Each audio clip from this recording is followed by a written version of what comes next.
My name is Bethany Carter, and I'm 25 years old. I live in Chicago in a studio apartment that I can finally afford without counting pennies in my head every time I buy fruit that isn't on sale. I didn't get here with help. I got here with exhaustion. For as long as I can remember, my mother had 2 daughters, but only one star. Vanessa shined so brightly in her eyes that the rest of the room didn't matter. If she cried, the whole house stopped. If I cried, I was told to stop being dramatic. If Vanessa needed something, it appeared. If I needed something, I was handed a lecture about responsibility. Vanessa was the golden child from the second she took her first breath.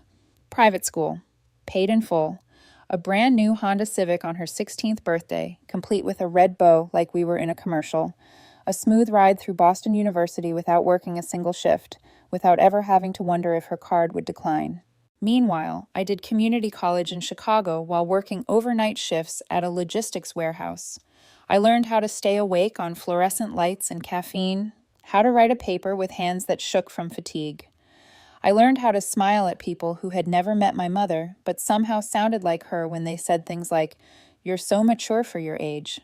When I finally landed a job at a civil engineering firm downtown, business casual, benefits, a salary that felt like oxygen, I promised myself something simple. No more being the family emergency fund. My boyfriend Ethan was the first person I said it out loud to. We'd been together a year, long enough to see each other on bad days, long enough that he knew I didn't flinch at loud noises. I flinched at my mother's ringtone. He wasn't dramatic. He didn't try to fix me like I was a project. He just listened, and when I said, "I'm done paying for their choices," he nodded, like that was the most reasonable thing in the world. "You're allowed to have a life that isn't built around their appetite," he told me once, brushing hair out of my face while I stared at a budget spreadsheet at midnight. I believed him, or I wanted to, and then my mother walked into my apartment on a Tuesday evening at 7:30, like she owned the place. I had just gotten home from work. My feet ached in that deep, humming way they do after a day of pretending you're fine in meetings, while your brain is still solving drainage calculations. I was still wearing my blouse and slacks, heels kicked off near the door, a glass of wine halfway poured, my small ritual to separate the day from the night. The lock clicked, and there she was. My mother Eleanor holding herself like a verdict. She still had a key from when she helped me move in 2 years ago. At the time, I thought it was practical. At the time, I still thought mothers used keys for emergencies, not opportunities. She didn't greet me. Didn't ask how my day was. She didn't even glance at the wine like it was proof I had something she wanted to take. She stepped into my living room, planted her feet, crossed her arms, and looked straight through me. "Bethany," she said, like my name was the beginning of a sentence I was required to finish. "Vanessa's wedding is happening in 8 weeks. She needs $23,000. You're going to give it to her. Not, could you help? Not, would you consider contributing? Not even the courtesy of a lie that pretended I had a choice. Just a demand. Flat, final." For a second, I actually wondered if I'd misheard her. Like maybe the number was smaller and my brain had inflated it out of habit, the way it always did when money was mentioned in my family, as if my role was to absorb impact. "Mom," I said carefully, setting the wine down because my hand had gone too steady, too cold. "That's literally my entire savings account. I've been building that money for almost 4 years. Her expression didn't flicker. It was the same calculating look she wore when she used to stand at the top of the stairs and tell me I could earn love by being useful. "You don't need it right this minute," she said. "Vanessa is getting married. This is her special day, her moment. Family comes first." Then she tilted her head, eyes narrowing, the guilt already loading like a weapon. "Or did I somehow raise you to be completely selfish?" There it was, the old spell, the one that turned my boundaries into crimes and her demands into virtues. I could practically feel my teenage self reaching for an apology before I even opened my mouth. But I wasn't 15 anymore. I wasn't trapped in that house. I wasn't asking her permission to exist. I took a slow breath, forcing my voice to stay even. "Vanessa is 24, I said. "Travis works in finance. Between the two of them, they make more than I do. If they can't afford the wedding they're planning, they can scale it back or save longer. That's how being an adult works." "Wrong answer." Her voice sharpened and her face turned to stone. "So you're going to embarrass your own sister?" she snapped. "Let her walk down the aisle in some bargain basement venue because her sister is greedy?" I felt a pulse of anger. Clean, bright, unfamiliar. "She can walk down any aisle she wants," I said. "Just not on my credit." Her eyes darkened. "Everyone's going to know you refused," she said, leaning in slightly, like she was about to tell me a secret. "Your aunts, your cousins, everyone. They'll all know what kind of person you really are." The threat wasn't about the wedding. It was about the story she would tell afterward. The story where I was the villain and Vanessa was the princess, and my mother was the martyr who did everything for her daughters, especially the one she loved. I thought about all the times I'd already bailed them out. Mom's car payment, twice last year when she forgot. Vanessa's emergency dental work that somehow became cosmetic veneers costing $3,000. The endless little loans that were never repaid, only repeated. And suddenly I saw it clearly. The number was big this time because Vanessa was getting married, yes, but also because my mother had decided this was the moment to prove she still owned me. I lifted my chin, met her eyes. "I'm not paying for Vanessa's wedding," I said, slow and firm. "That's my final answer." The air in the room felt like it dropped 20 degrees. My mother's lips pressed into a thin line. Her gaze went hard, almost satisfied, like she'd been waiting for me to say it so she could justify whatever came next. "You're making a huge mistake," she said quietly, "a really big one." Then she turned on her heel and marched out, slamming the door so hard my framed photos rattled against the wall. I stood there in the silence, the wine untouched, my heart beating too calmly for what had just happened. Part of me wanted to laugh at the absurdity. Part of me wanted to throw up. Ethan texted me then, like he could sense the disturbance in my life through the air. "How was your day? Want me to swing by later?" I stared at the message, thumb hovering. I almost typed, "My mom came over and tried to rob me in advance." Instead I wrote, "Rough day, I'll call you." Because even then, standing in my own apartment, with my own job, with my own money, I still had that reflex to keep it quiet, to handle it alone, to not make waves. I should have changed my locks that night, should have frozen my cards, should have done about 50 things to protect myself. But I told myself something that had been drilled into me my whole life. Even my mother wouldn't cross certain lines. And if you're listening to this story, you already know how spectacularly wrong I was. I woke up Wednesday morning to my phone buzzing like an angry hornet trapped under glass. At first, I thought it was one of those annoying software update reminders, the kind you ignore until your phone basically threatens to stop functioning.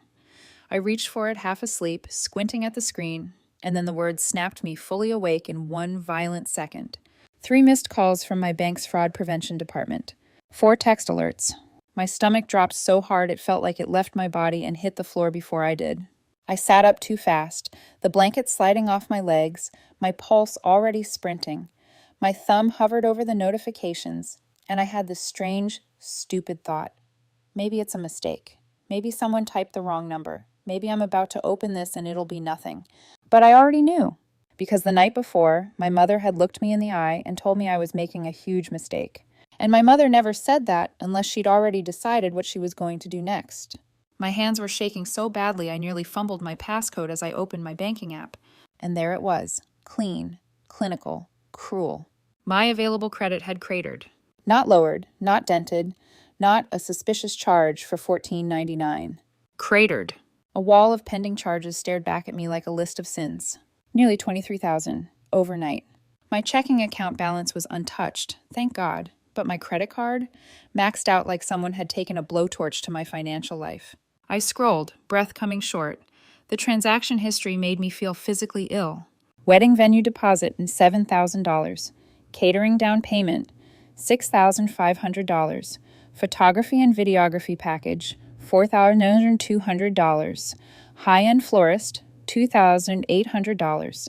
Dress alterations, $1,400. Reception decor and rentals, $900. Custom invitation printing, $200. It kept going. Each line was a punch because each line was so deliberate. Not an impulse, not a moment of madness. This was planning. Vendor after vendor after vendor, all processed within a 7-hour window, while I slept in my tiny apartment, believing my locked desk drawer meant something. My credit card, my actual physical card, was supposed to be in that drawer. I stumbled out of bed and crossed my apartment barefoot, not even caring that the floor was cold. I yanked open the desk drawer so hard it banged against the frame. The spot where my card should have been was empty. I stared at the empty space like it might magically refill itself if I stared long enough. Then I did something I almost never do. I made a sound out loud, a sharp, breathless laugh that wasn't humor. It was disbelief trying to turn into air. No, I whispered. No, no, no. My phone buzzed again. Another call from the bank. I answered with shaking fingers. Hello? A woman's voice, professional and firm. Hi, this is Marissa from Fraud Prevention at Cornerstone Bank. Am I speaking with Bethany Carter? Yes, I said, my voice thin. Yes, I see the charges. I didn't make those. Okay, I'm going to ask you a series of questions, she said, and her tone made it clear this wasn't her first nightmare of the morning.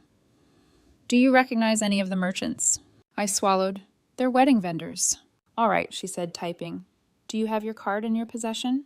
I stared at the empty drawer. No. Has it been lost or stolen? Yes, I said. And then, because honesty has a way of tasting like metal, I added, I think my mother took it. There was a pause, just long enough that I could feel the weight of what I'd said settle into the space between us. I'm sorry, Marissa said carefully. When a family member is involved, these disputes can become legally complicated. We can start the dispute process immediately, but we will likely need an official police report for fraud and identity theft. Police report. The words felt like a cliff edge. I squeezed my eyes shut, trying to steady my breathing. Okay, I managed.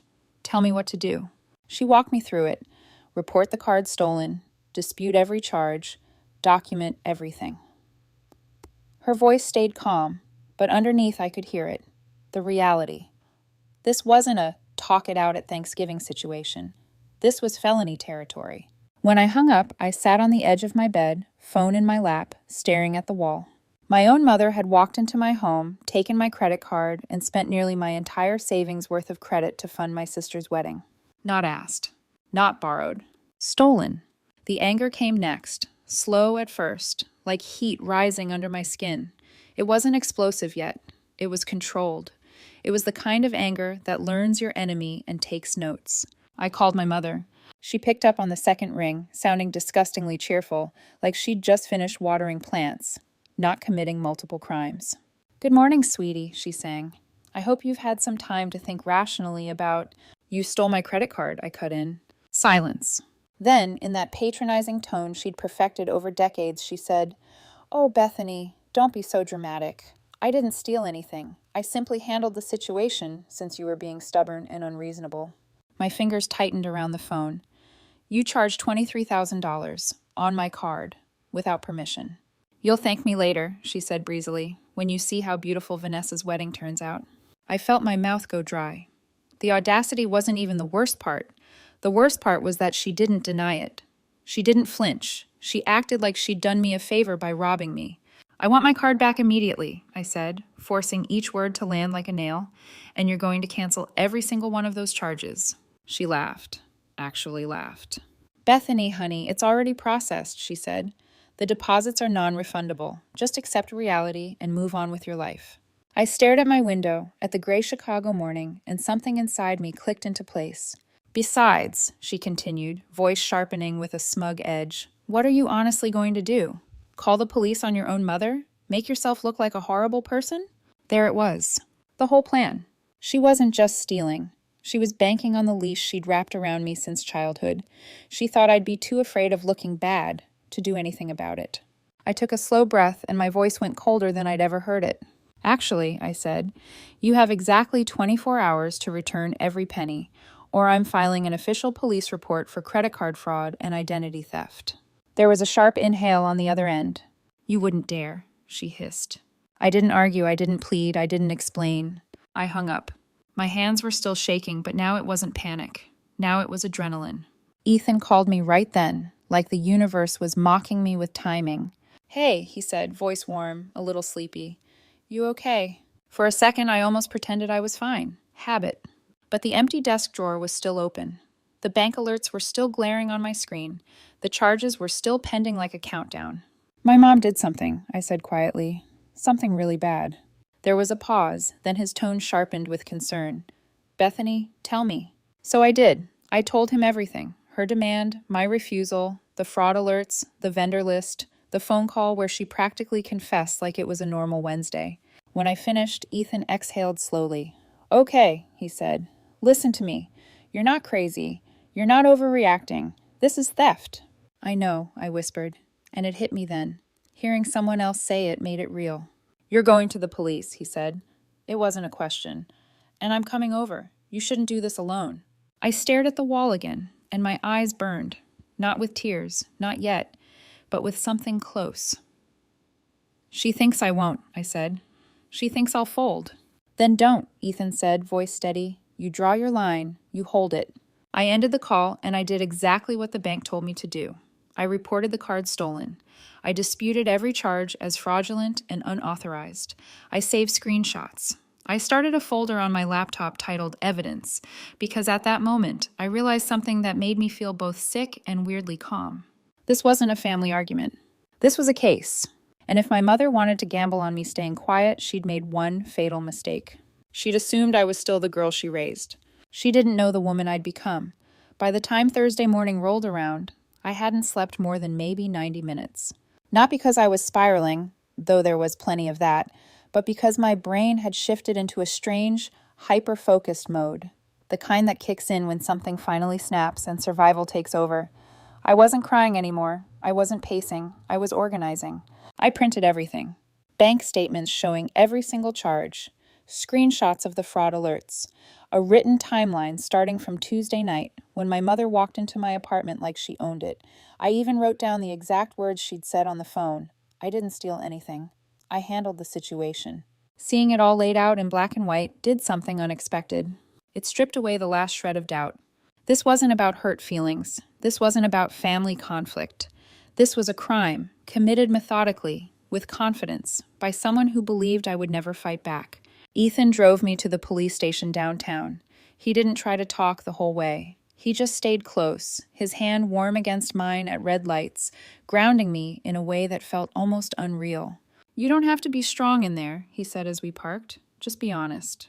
The Chicago Police Department precinct smelled like disinfectant and old paper, the kind of place where people came when something had already gone wrong. I took a number, sat on a plastic chair, and waited while my heartbeat thudded steadily in my ears. When my number was called, I followed a uniformed officer to a small interview room, gray walls, metal table, 2 chairs. The detective who came in introduced herself as Detective Morrison. She looked to be in her late 40s, hair pulled back tight, eyes sharp, but not unkind. So, she said, sitting across from me and opening a folder, you're here to report credit card fraud. Yes, I said. My voice sounded steadier than I felt. Identity theft and unlawful entry. Her pen paused. Unlawful entry? My mother has a spare key, I said. She entered my apartment without permission and took my credit card from my desk. Detective Morrison leaned back slightly, studying me. I could feel the skepticism flicker across her face. The unspoken, "Are you sure you want to do this?" That hovered whenever family was involved. You understand, she said carefully, that you're filing criminal charges against your own mother.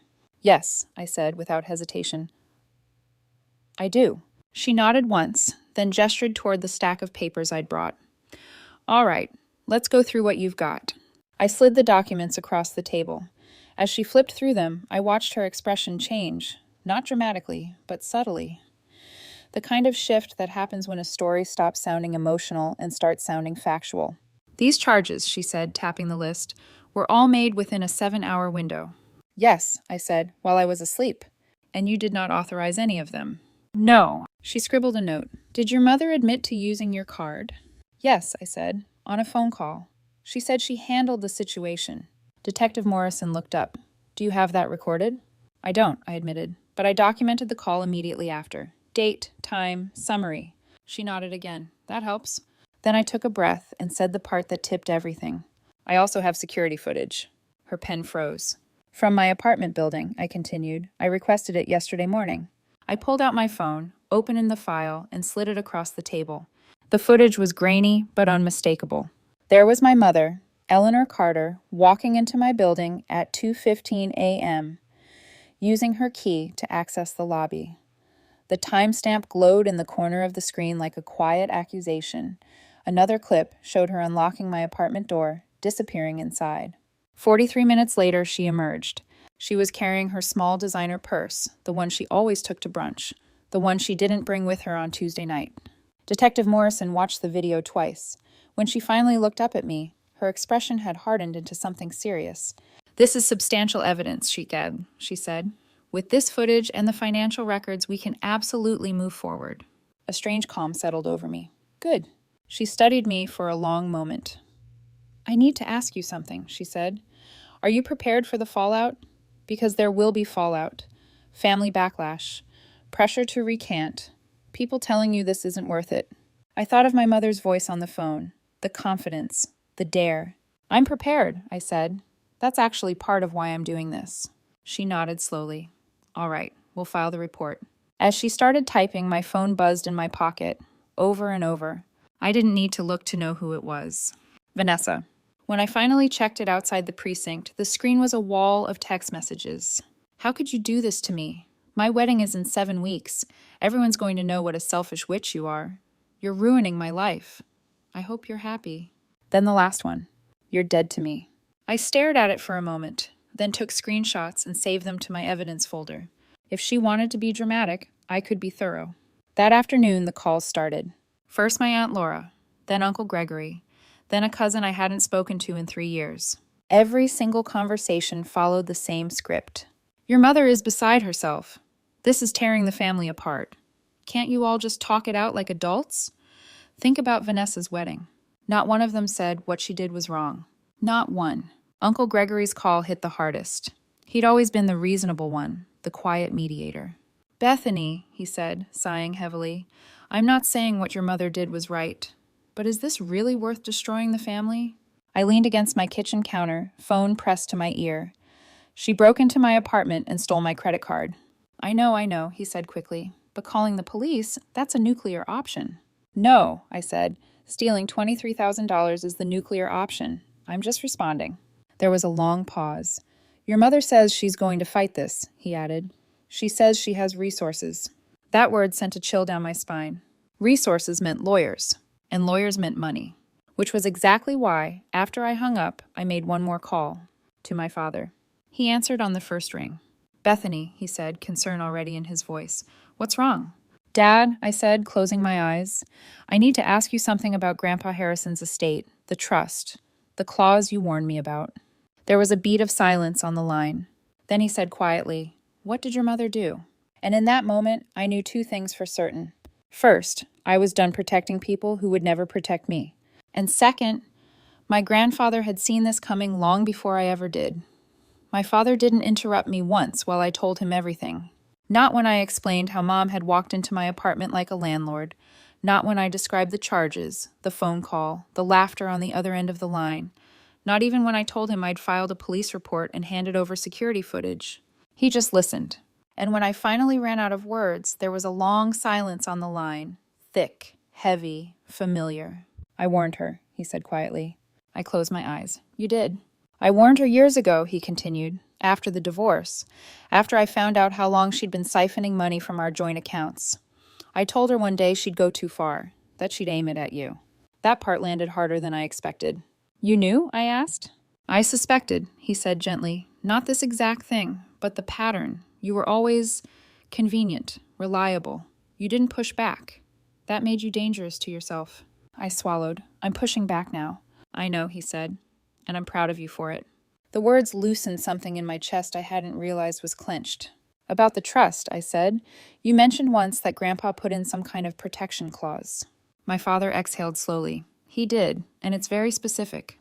There was the sound of papers shifting on his end. Then, "I'm going to overnight you the full documentation. You need to read it yourself.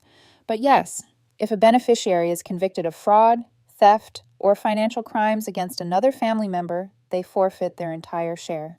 My pulse spiked. "Entire share?" "Yes." "How much?" I asked, even though part of me already knew. "Your mother's portion is $215,000, he said. "It unlocks next year when she turns 63. Vanessa's is smaller, $58,000, set to release when she turns 28. The numbers felt unreal, abstract, like monopoly money, until they weren't. "And who enforces that clause?" I asked. A pause. "I do," he said, "as primary trustee, and you as secondary." The air left my lungs in a slow rush. "You made me trustee?" "Your grandfather did," Dad corrected. "After me. He trusted you. He saw how your mother treated you. He didn't like it." For a second, I couldn't speak. I pictured my grandfather, quiet, observant, always slipping me an extra 20 when Mom wasn't looking. I'd thought that was just kindness. It was foresight. "Dad," I said softly, "I don't want revenge." "I know," he said. "This isn't about revenge. It's about consequences." The folder arrived the next morning. FedEx envelope. Heavy. Official. The kind of thing you can feel before you even open it. I spread the documents across my kitchen table, coffee growing cold beside me as I read page after page of legal language. Trust structures. Distribution schedules. Clauses and subclauses. And there it was. Clear as day. Any beneficiary convicted of fraud, theft, embezzlement, or financial crimes against another family member shall immediately forfeit their entire share of the trust to be redistributed among remaining beneficiaries. No loopholes, no ambiguity. I sat back in my chair, hands flat on the table, and let it sink in. My mother had always thought she was smarter than everyone else, always thought she could bend rules, spin stories, manipulate outcomes. She'd never considered that someone else had already planned for her. Meanwhile, the pressure campaign intensified. Texts, calls, voicemails. My Aunt Laura crying about how this will kill your mother. My cousin Megan reminding me how family sticks together. Uncle Gregory asking again if I'd calmed down. Vanessa's messages shifted from rage to desperation. "Please talk to me. Mom says we can figure something out. You don't understand what you're doing." I didn't respond. I added everything to the folder. Saturday afternoon, Ethan came over with groceries I hadn't asked for and a determination that didn't waver. "You eating?" he asked, setting bags down. "Not really." He nodded. "We'll fix that." While he cooked, I told him about the trust, about the clause, about the numbers. He leaned against the counter, arms crossed, eyes dark, with something between anger and awe. "So if she gets convicted, she loses everything," I said. "So does Vanessa, if she's implicated." "Do you want that?" he asked quietly. I thought about it. "I want accountability," I said. "What happens after that is on them." That night, my mother's lawyer called for the first time. "Miss Carter," a smooth male voice said, "this is Richard Thornton. I represent Eleanor Carter." I almost laughed at how formal it sounded. "I'm calling to discuss a reasonable resolution," he continued. "My client admits there was a misunderstanding regarding the use of your credit card. She's prepared to establish a payment plan, 18 months, to reimburse the funds in exchange for you dropping all criminal charges. 18 months. I pictured my mother sleeping soundly while interest accrued on debt she'd created in a single night. "No," I said. There was a pause.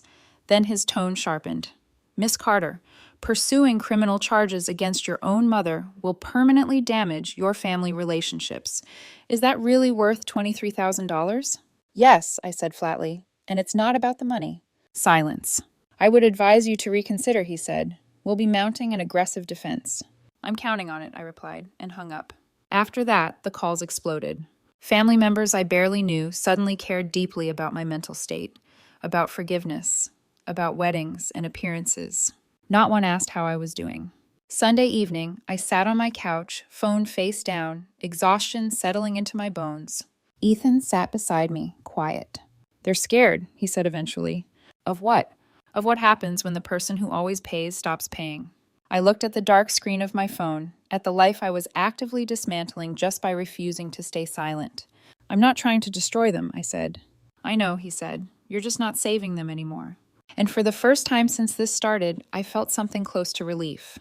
Because whatever came next, court dates, arrests, fallout, it was no longer happening to me. It was happening because I finally said no. By Monday morning, my phone felt heavier than it should have. Not physically, emotionally. Like every vibration carried someone else's expectation that I would cave, that I would wake up, decide this had all gone too far, and do what I'd always done, clean up the mess and apologize for bleeding. I didn't. I went to work. That alone felt rebellious. I sat at my desk downtown, coffee steaming beside my keyboard, emails piling in, spreadsheets blinking patiently on my monitor, like nothing in my personal life had detonated. I answered questions, I reviewed plans, I nodded in meetings. And between tasks, my phone lit up like a distress beacon. Unknown numbers. Voicemails stacking up. Texts from family members who had suddenly remembered my existence now that I was inconvenient. At 10:12 a.m., Detective Morrison called. "Just an update," she said. We've officially opened the investigation. Your mother will be contacted this week for questioning. I closed my eyes briefly. Thank you. There's something else, she added. We're seeing signs this may not be an isolated incident. There are irregularities in her financial history we're looking into. That sent a slow chill through me. So this wasn't new behavior, just newly exposed. When I hung up, there was a message waiting from my mother's lawyer. Please have your client reconsider. This path will be deeply damaging for everyone involved. Client. The word almost made me smile. At lunch, I sat with my coworker and longtime friend Lena, someone who knew enough of my family history to read the tension in my shoulders without asking. You look like you're holding a grenade, she said quietly. I told her the basics. Not the trust. Not yet. Just the theft. The police report. Her fork froze halfway to her mouth. Your mother did what? I nodded. That's not drama, she said slowly. That's criminal. I exhaled. Hearing someone say it out loud still mattered. That evening, Ethan came over again. We sat on my couch, my laptop open between us, the evidence folder growing thicker by the hour. I hate that they're doing this to you, he said, scrolling through the messages. The guilt, the pressure, it's like they're trying to wear you down. They are, I said. They think endurance is my weakness. Is it?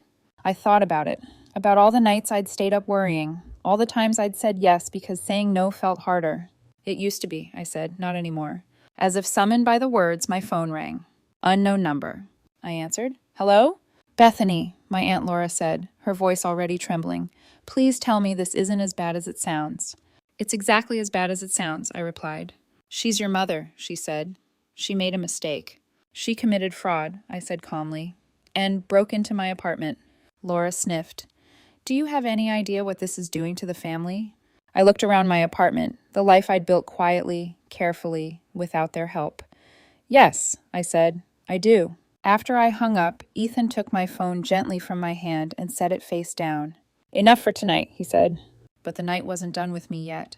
At 8:47 p.m., I got a text from Vanessa. We need to talk. Just us. No lawyers. No police. Please. I stared at it for a long time. Part of me wanted to ignore it. Another part, the one that had grown up sharing a bathroom mirror and late-night snacks, wanted answers. I typed back one word. Why? Her reply came almost instantly. Because this is getting out of control. I laughed out loud, a sharp, humorless sound. You planned this, I typed. This didn't get out of control. It went exactly where you pushed it. There was a pause. Then, you don't understand everything. That was new. I didn't reply. Instead, I forwarded the message to my evidence folder and closed my phone. Tuesday morning, the real shift happened. My mother was questioned by the police. I didn't hear it from her. I heard it from my cousin Megan, who lived 2 streets away and apparently had a front row seat to the chaos. Police were at Aunt Eleanor's house for over an hour, she texted. Vanessa was screaming. It was bad. I read it twice. Then I set my phone down and went back to work. That afternoon, my mother's lawyer called again. His tone was different this time, less confident, more urgent. Miss Carter, he said, skipping the pleasantries. Given recent developments, my client is prepared to offer full restitution immediately, $23,000, plus your legal costs, in exchange for withdrawing cooperation with the investigation. I leaned back in my chair. No. A sharp inhale. You're making a mistake. Your client already made hers. Do you understand what a conviction would mean for her future? He pressed. For her career? Her retirement? Yes, I said. She understood that when she stole from me. Silence crackled over the line. Then he said, there will be consequences for you too. I'm aware, I replied. I'm just no longer afraid of them. When I hung up, my hands were steady. That night, Ethan raised an eyebrow as I told him. They're panicking. They should, I said.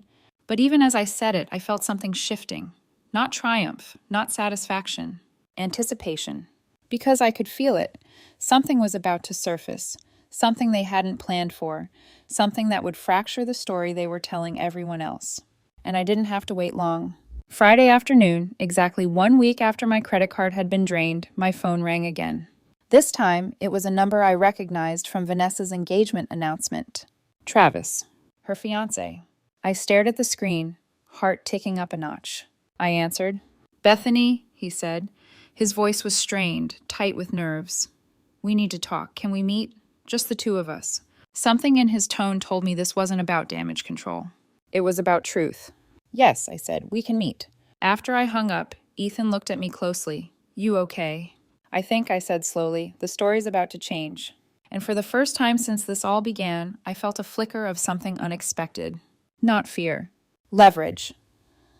I arrived at the Starbucks 15 minutes early and chose the back corner table, the one half hidden by a fake plant and a stack of promotional posters no one ever read. I wanted privacy. I wanted control. Mostly, I wanted to see Travis's face when he said whatever it was he needed to say. I wrapped both hands around my coffee, more for the warmth than the caffeine, and waited. He walked in exactly on time. Tall, well-dressed in that effortless way men in finance always seem to manage. But the confidence I'd seen at family dinners, the polished charm, the easy smile, was gone. His shoulders were tense, his jaw tight. He looked like someone who hadn't slept in days. He spotted me and hesitated for half a second before walking over. Thanks for meeting me, he said, sitting down across from me. His voice was low, cautious. Of course, I replied. You said it was important. He nodded, hands wrapping around his cup like it was an anchor. Yeah, it is. There was a long pause. He stared into his coffee, then up at me, eyes bloodshot. I didn't know, he said finally. Didn't know what? I asked. The truth, he said, about the money, about your mom. I leaned back slightly, studying him. What did Vanessa tell you? He let out a bitter laugh. That you agreed to help, that you were happy to contribute, that it was all worked out between you and your mom. I felt something twist in my chest, not surprise exactly, more like confirmation. And you believe that, I said. I wanted to, he admitted. She said you two had a complicated relationship, that it was easier to go through your mom about family stuff. I thought it was weird. But we were 6 weeks out from the wedding. I didn't want to rock the boat. I nodded slowly. When did that change? Thursday, he said. The police came to our apartment. That got my full attention. They wanted to ask questions about the wedding payments, he continued. I was there. I heard everything. His fingers tightened around the cup. After they left, I asked Vanessa point blank if the money was stolen, and she broke. He swallowed hard. She admitted it. I exhaled slowly through my nose. Admitted what exactly? All of it, he said. That your mom took your card. That the deposits were made overnight. That you'd said no. She said she didn't think you'd actually go to the police. There it was. The line she'd crossed without hesitation. She said, Travis added quietly, that you'd fold once the wedding got closer. My hands clenched under the table, not in anger, something colder, something steadier. So why are you telling me this? I asked. He met my eyes. Because I called off the wedding. The words landed heavily between us. You what? I asked, even though I'd heard him perfectly. I ended it, he said. This morning. Gave her back the ring. For a moment, I just stared at him. You canceled the wedding, I repeated. Yes, he said. I can't marry someone who helps plan a crime against her own sister. I can't build a life on that. He pulled out his phone, scrolling. She's been calling and texting nonstop since. I blocked her an hour before I came here. He turned the screen toward me. Messages filled the display. It was Mom's idea. I'll fix this, I swear. You're ruining everything. You're going to regret this forever. I felt a strange mix of emotions. Vindication, disbelief, a faint, distant sadness that this was how it ended. What else did she tell you? I asked. Travis hesitated. Then he said, There's more. Of course there was. She and your mom planned this for weeks, he continued. Your mom had Vanessa scope out your apartment when she visited 2 months ago.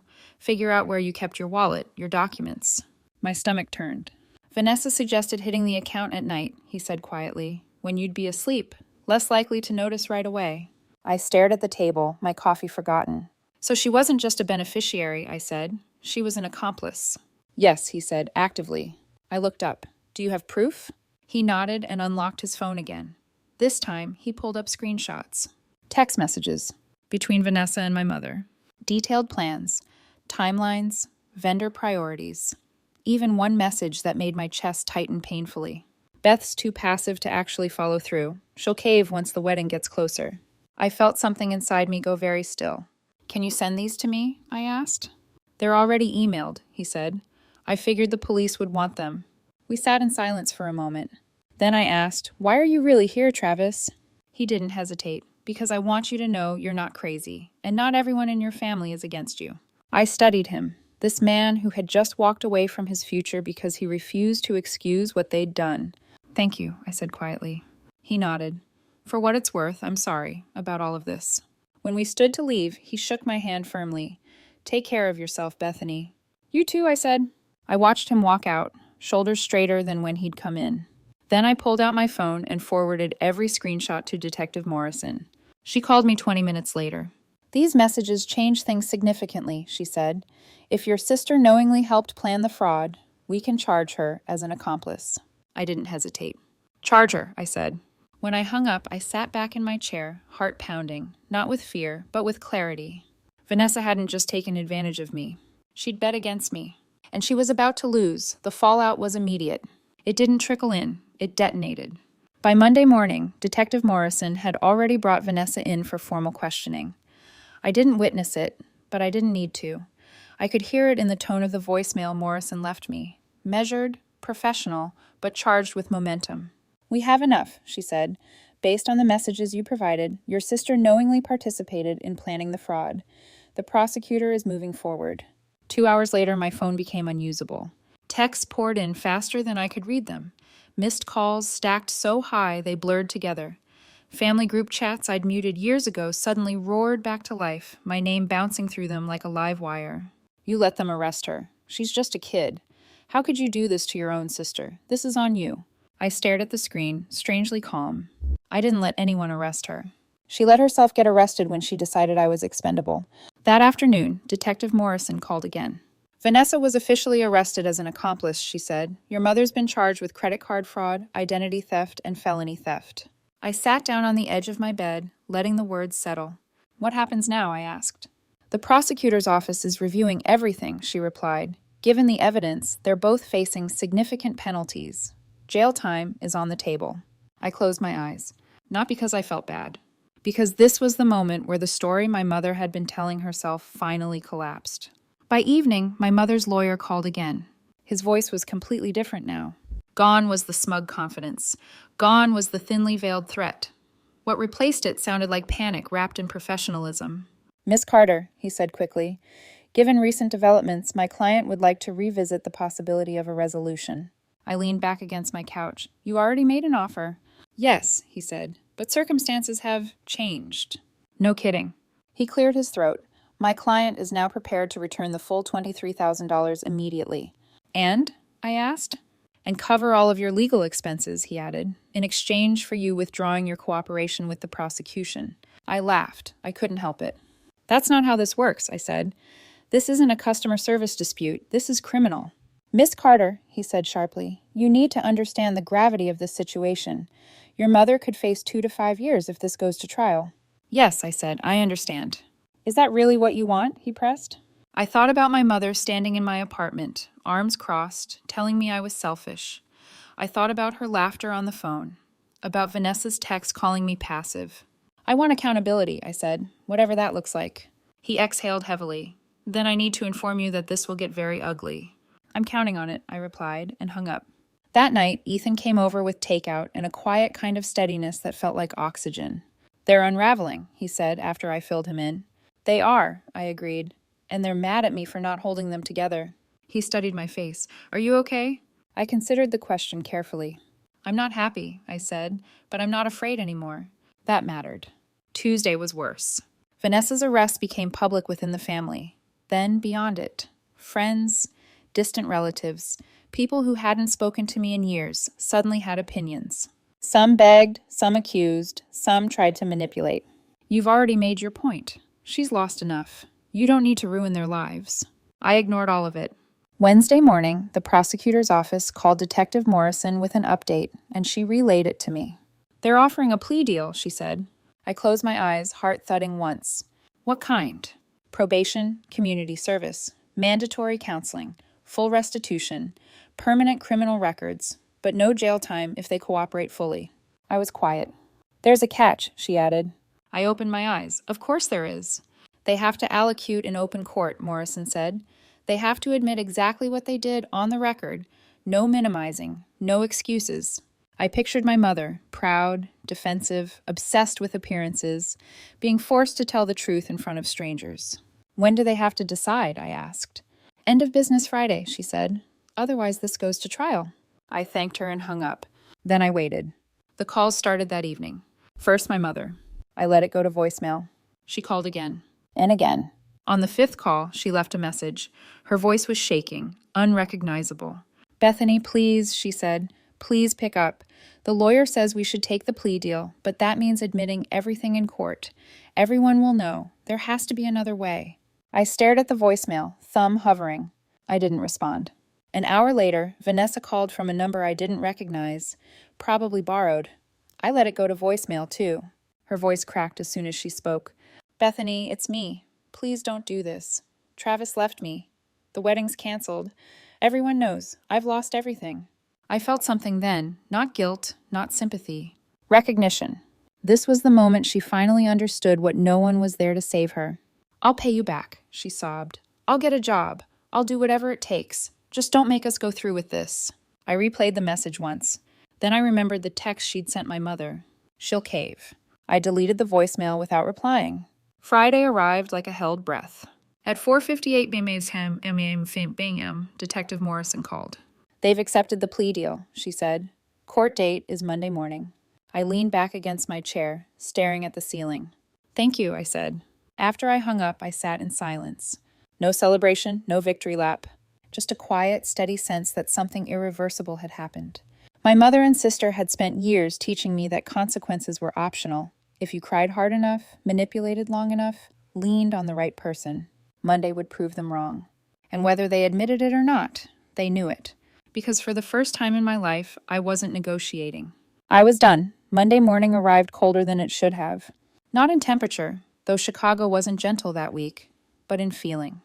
The kind of cold that seeps in quietly, settles in your chest, and reminds you that whatever happens next can't be undone. I showed up at the Cook County Courthouse 10 minutes early. Detective Morrison had told me I didn't need to attend the plea hearing, that victims rarely did, that it could be emotionally taxing, unnecessary, even counterproductive. I came anyway. I wanted to see it. I wanted to witness the moment my mother and sister had to face the truth without spin, without leverage, without me absorbing the impact for them. The courtroom was small and unremarkable. Wood benches polished smooth by decades of waiting bodies, a faint smell of old paper and floor cleaner. The kind of place where lives quietly pivoted every day while the rest of the world kept moving. I sat in the very back row. My mother and Vanessa were already there, seated at the defense table with Richard Thornton between them. They looked smaller. Mom's hair wasn't styled the way it always was, perfectly arranged like armor. She wore a plain navy blouse, hands folded too tightly in her lap. Vanessa looked hollowed out. No makeup, sweatpants, and a cardigan that hung off her shoulders like it didn't belong to her. This wasn't the Instagram version of my sister. When the judge entered, everyone stood. "Please be seated," she said, her voice firm, practiced. Judge Harper was older, sharp-eyed, with reading glasses perched low on her nose. The kind of woman who didn't tolerate nonsense and had no interest in anyone's performance. She called the case. "Eleanor Carter and Vanessa Carter," she read. "You are charged with credit card fraud, identity theft, and felony theft. How do you plead?" Richard Thornton cleared his throat. "Your Honor, both defendants wish to enter guilty pleas and accept the prosecution's agreement." The words echoed in the room. Judge Harper looked at them over her glasses. "You understand that by pleading guilty, you are admitting to these crimes on the permanent record?"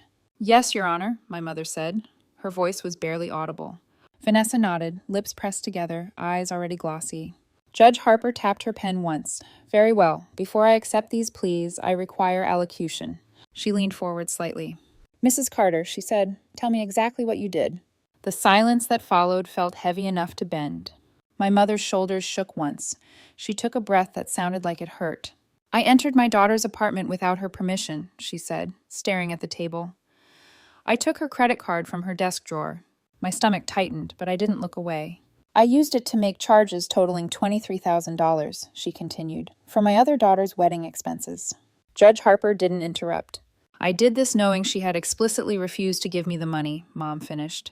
"I did it intentionally, without her consent." Judge Harper nodded once, then turned to Vanessa. "And you, Miss Carter?" Vanessa's voice broke immediately. "I helped plan it," she said, tears spilling over. "I told my mother where my sister kept her credit card and important documents." She swallowed hard. "I knew the money was being taken without permission," she continued. "I spent that money on my wedding knowing it was stolen." The room was dead silent. No gasps, no murmurs. Just truth. sitting in the open where it couldn't be shoved back into the dark. Judge Harper looked at both of them for a long moment. "This court accepts your guilty pleas," she said. "You are each sentenced to 3 years of probation, 200 hours of community service, mandatory counseling, and full restitution of $23,000. Initial payment due within 30 days. She paused, letting it land. "Any violation of these terms will result in immediate jail time." Both my mother and sister nodded, faces pale. As people began to file out, my mother turned and saw me. Our eyes met across the room. Hers were red, wet, filled with something that might have been regret, or might have been fear. For a split second, I wondered if she was about to mouth my name. I felt nothing. Not satisfaction, not triumph. Just distance. 3 days later, the calls started again. Mom, Vanessa, aunts, uncles, people who suddenly wanted to talk and heal and move forward. I ignored them all. Then, on Friday morning, my phone rang with an unfamiliar number. "Is this Bethany Carter?" a woman asked. "Yes," I said cautiously. "This is Jennifer Martinez from Cornerstone Bank," she said. "I'm calling regarding a loan application submitted by Eleanor Carter and Vanessa Carter. They've listed you as a point of contact." My blood ran cold. "What loan application?" I asked. "They're applying for a joint personal loan of $23,000, she explained. "However, due to their recent convictions, the application has been flagged. I just need to verify a few details." Of course they were. Of course the restitution was suddenly my problem again. "I'm not involved in their financial decisions," I said firmly. "Whatever they choose to do is their responsibility." "Understood," she said. "I just needed to confirm you are the victim in the fraud case." "Yes," I replied. She thanked me and hung up. I stared at my phone for a long moment. They were scrambling, borrowing, grasping, trying to make the consequences less painful by shifting the weight onto anything they could still reach. I wasn't reachable anymore. That afternoon, I called my father. "I saw the court records," he said as soon as he answered. "Hell of a week you've had." "It's not over," I replied. "I want to enforce the forfeiture clause." He was quiet for a beat. "You're sure?" "Yes," I said. "She was convicted of fraud against me. That triggers it." "It does," he confirmed. "Both of them. You'll need to file notice with the trust administrator and probate court. Takes about 60 days. "Do it," I said. "Bethany," he added gently, "this will change everything." "I know," I said. "That's the point." When I hung up, I sat alone in my apartment, the late afternoon sun slanting across the floor. My mother had taught me that love meant sacrifice, that being a good daughter meant absorbing damage quietly. Monday had rewritten that lesson in permanent ink, and there was still one final chapter left to close. I drove to my mother's house for the first time in weeks on a quiet Thursday evening, just as the sun was starting to sink low enough to throw long shadows across the suburban street. I didn't park in the driveway. I parked across the road and sat there for a moment, hands resting on the steering wheel, watching the house like it was a stranger's. The porch light was on, curtains drawn halfway. I could see movement inside, shadows shifting, pacing, stopping. For years, that house had been the center of gravity in my life. Every decision, every holiday, every emotional calculation orbited it. Now it felt small. My phone buzzed. A text from my mother. "I know you're outside. Please come in. We need to talk." Of course she knew. She always knew. Awareness had never been her problem. Restraint was. I got out of the car and walked up the path. The door opened before I knocked. My mother stood there looking older than I'd ever seen her. Not just tired, reduced. Her hair wasn't done. Dark circles framed her eyes. The posture she used to command rooms with was gone, replaced by something sagging and uncertain. Vanessa sat on the couch behind her, wrapped in a sweatshirt that swallowed her frame. No phone in her hand, no carefully curated expression. Just raw, exposed misery. The dining table was covered in paperwork. Loan offers, rejection notices, spreadsheets with red numbers circled aggressively. "We need to talk about the restitution," Mom said immediately, gesturing toward the mess. "We don't have $23,000 in liquid cash." I stepped inside and closed the door behind me. "The court gave you 30 days, I said evenly. "You have 27 left." Vanessa shot to her feet. "That's not the point," she snapped. "The bank is offering us a loan, but the interest rate is insane, 28%. It'll take 6 years to pay it off." I looked at her calmly. "That sounds difficult." Her eyes widened. "That's it? That's all you have to say?" "You're the ones who stole the money," I replied. "How you pay it back isn't my problem." You pressed charges, Vanessa said, her voice rising. You put us in this position. No, I said sharply. You put yourselves in this position when you decided I was expendable. Mom lifted her hands, palms out. Please, let's stay calm. She turned to me, voice trembling. Bethany, there has to be another way. What if we set up a payment plan directly with you? Smaller amounts, over time. You already tried that, I said. Your lawyer proposed 18 months. I said no. Her face crumpled. We're desperate. For the first time, the word wasn't manipulation. It was truth. If we take this loan, she continued, we'll drown in debt. Vanessa can't find work with a criminal record. My nursing license renewal is coming up. If they run a background check, I could lose my job. I looked at them, really looked. At the wreckage of choices they'd made with absolute confidence, I'd clean it up. I'm sorry, I said quietly, but this is what consequences look like. Vanessa shook her head violently. Family forgives each other, she said. You're supposed to. I met her gaze. Family doesn't case your apartment like it's a heist. Silence fell hard. Mom swallowed. There's something else, she said softly. The trust fund. Your father told us you're enforcing the forfeiture clause. Yes, I said. Vanessa's face went white. You can't do that. I'm not doing it, I corrected. You did. That's my inheritance, she cried. That's my future. Grandpa built that trust to protect the family, I said, including me. You violated that protection. Mom sank into a chair. We'll have nothing, she whispered. No safety net, no retirement. You'll have what everyone else has, I replied, what you earn. The quiet that followed wasn't dramatic, it was heavy, final. I'm leaving now, I said. You have 27 days. At the door, Mom stopped me. Do you hate us? She asked. I turned back and looked at her, the woman who raised me to believe love was conditional and sacrifice was mandatory. No, I said honestly. I don't hate you.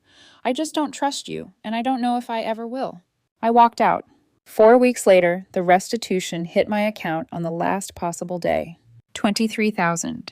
I watched the balance settle and felt something lift from my chest that I hadn't realized I'd been carrying my whole life. 2 months after that, the trust forfeiture was finalized. My share of the redistributed funds, $168,000, arrived in a single check. I deposited it into a high-yield savings account and didn't touch it. That money wasn't revenge. It was security. Mom started texting occasionally, updates about therapy, apologies that sounded different, less polished, more real. I replied sometimes, briefly, carefully. Vanessa stopped reaching out altogether. I heard through family gossip that Travis had moved to Denver, that Vanessa was working at a call center, starting over from scratch. Good. 6 months later, Ethan and I were sitting in our usual cafe when he asked, "Any regrets?" I thought about it. "No," I said. "They tried to drown me. Instead, I learned to swim." My phone buzzed. A text from Mom. "Therapy homework is to write you a letter. Would you be willing to meet for coffee next week? No expectations." I stared at the screen, then typed back, "Maybe, I'll think about it." It wasn't forgiveness, but it was a crack in the door. I looked up at Ethan and smiled. "You know what the wildest part is?" "What?" "I finally feel free." He nodded. "That's boundaries." My family taught me that love meant sacrifice, that saying no made me selfish. They were wrong. Real love doesn't steal. Real family doesn't manipulate. And standing up for yourself isn't cruelty. It's survival.